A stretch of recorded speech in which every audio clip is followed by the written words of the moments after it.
अर्थव्यवस्था के लिए महंगे क्रूड ऑयल की चुनौती अब थोड़ी शांत होती दिख रही है। विदेशी बाजार में कच्चे तेल की कीमतों में गिरावट देखी जा रही है। ब्रेंट क्रूड का भाव $100 के करीब है। कल के कारोबार में $100 के नीचे भी आ गया था। WTI क्रूड जो दूसरा एक्सचेंज है, वहां पर जो क्रूड का भाव है वो $95 के करीब है। दुनिया भर में आर्थिक मंदी की आशंका गहराने से कच्चे तेल की मांग प्रभावित होने के आसार हैं और इसकी वजह से कीमतों में गिरावट देखने को मिल रही है। कमोडिटी एक्सचेंज पर भी कच्चे तेल के लिए नेट लॉन्ग पोजीशन करीब 2 साल के निचले स्तर पर है। नेट लॉन्ग पोजीशन मतलब कि भविष्य में तेजी देखकर या मंदी देखकर जो लोग सौदे खरीदते हैं एक्सचेंज पर, उनको नेट लॉन्ग पोजीशन कहते हैं। वो 2 साल के निचले स्तर पर, इसका मतलब कि ट्रेडिंग भी अभी बहुत ज़्यादा नहीं हो रही है। अंतर्राष्ट्रीय ऊर्जा एजेंसी ने इस बीच ये कहा है कि दुनिया भर में कच्चे तेल की सप्लाई का सबसे खराब दौर अभी नहीं आया है, लेकिन इस बयान के बावजूद कच्चे तेल के भाव में नरमी देखने को मिल रही है। सर, क्यों दिख रही है ये गिरावट? क्या है इस नरमी की वजह? शुभम, अगर आप कच्चे तेल मार्केट के चार्ट को करीब से देखें तो जिन नेट लॉन्ग पोजीशन का जिक्र आपने किया है, उसका संकेत इस बात से भी मिलता है कि हेज फंड्स ने करीब 200 मिलियन बैरल के आसपास के फॉरवर्ड सौदे किए हैं पिछले 1-2 वीक में, जो तेल की बिकवाली के सौदे हैं, जो ये बता रहे हैं कि पहली बार मंदी की संभावना का दबाव कच्चे तेल के बाज़ार पर दिखाई दे रहा है। हालांकि ये बाज़ार पर दबाव उतना ज़्यादा नहीं है जितना कि हमें अन्य कमोडिटीज़ पर दिखाई दिया।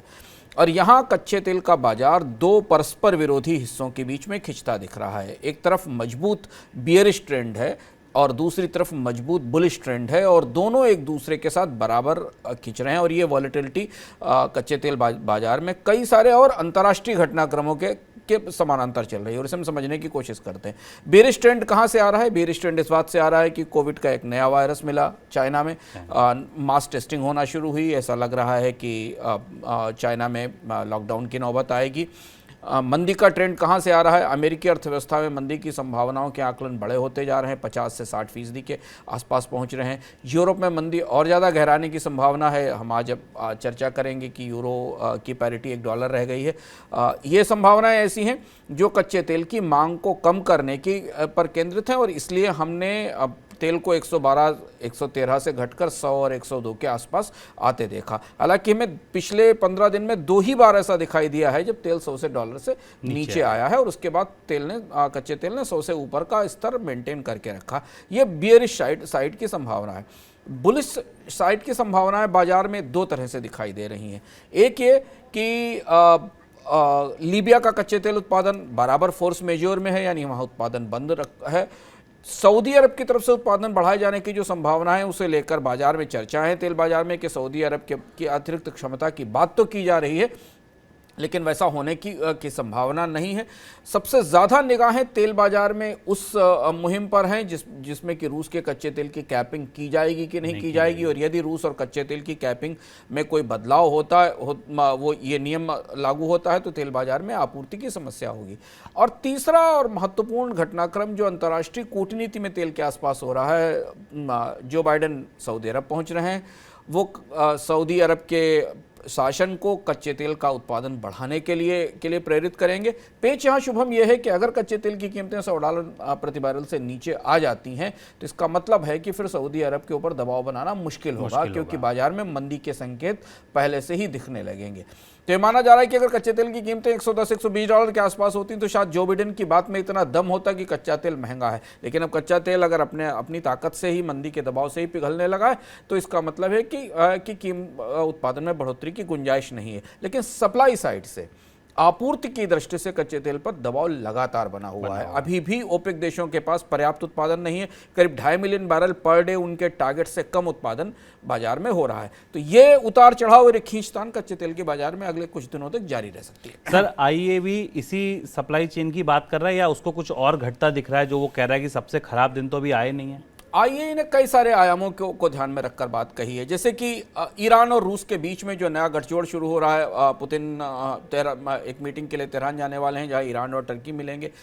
रूस में को पहली बार, शुभम, पहली बार पुतिन को ये जो ऑयल प्राइस कैपिंग की मुहिम है इससे चुनौती महसूस हो रही है। इससे पहले तक रूस ने एनर्जी को, गैस को एक बड़े हथियार के तौर पर इस्तेमाल किया था, लेकिन यहाँ उनके जो पुराने कस्टमर हैं, जिन कस्टमर्स को वो सैंक्शंस को बाईपास करके तेल बेच रहे थे, रूस और चीन और भारत जैसे देशों को सैंक्शंस के बाहर से बेच रहे थे, वो भी इस बात पर सहमत हो सकते हैं कि कैपिंग कर दी जाए, क्योंकि इसमें उनका और ज्यादा फायदा है। अभी वो $70-72 पर बैरल में, $80 पर बैरल में तेल खरीद रहे हैं। अगर मान लीजिए $60 $70 की कैपिंग हो गई तो भारत और चीन जैसे देशों के लिए इसका फायदा होगा। तो उन्हें लग रहा है कि शायद दुनिया में रूस के तेल का मूल्य तय करने पर सहमति बन जाए।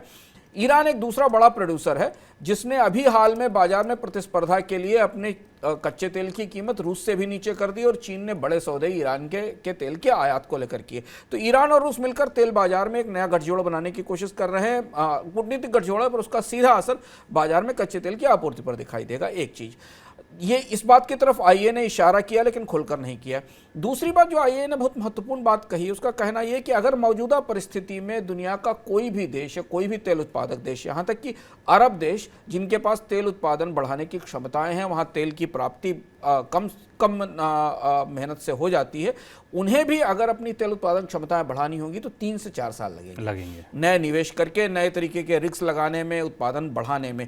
यानी जो सप्लाई और डिमांड की पोजीशन है वो अगले 3-4 सालों तक ठीक होने वाली नहीं है। और इसलिए आईईए तेल बाजार में या ऊर्जा बाजार में, उसने एनर्जी बाजार में संकट का जिक्र किया। इसमें केवल कच्चा तेल ही नहीं है, इसमें नॉन रिन्यूएबल एनर्जी, कोल और बाकी चीज़ें भी शामिल हैं। इसलिए उसका कहना है कि कच्चे तेल ऊर्जा बाजार में अभी और संकट सामने है। संभावना यह है कि अगर एक कैपिंग आती है तो रूस ईरान के साथ मिलकर ज़्यादा रिटेलिएट करेगा और आपूर्ति अगर बाजार में बंद हुई रूस और ईरान की, तो फिर कच्चे तेल की कीमतों को एक बार काफी खोलने का अवसर मिलेगा। ये उलझी हुई बिसात है जिस पर हम लगातार मनी सेंट्रल में नजर रखे हुए हैं और आपको बता रहे हैं कि तेल बाजार में और तेल की कूटनीति में दुनिया में क्या हो रहा है। बिल्कुल, और कूटनीति देखिए कितनी असरदार है कच्चे तेल की, कि जो बाइडेन दौरा कर रहे हैं अरब का, जेनेट येलेन एशिया घूम रही हैं और पुतिन ईरान जाने की तैयारी कर रहे हैं, क्योंकि सब यही साधने में लगे हैं कि कच्चे तेल की कीमतें बनी रहें ऐसे स्तर पर जो तेल की कीमतें कम हो और बढ़ें। अब एक किस्म से इस तरीके की दो धड़ों में लोग बच गए हैं। अमेरिका कच्चे तेल की कीमतों को कम करना चाहता है और पुतिन कच्चे तेल की कीमतों को ऊंचा रखना चाहते हैं। और ये खींचतान,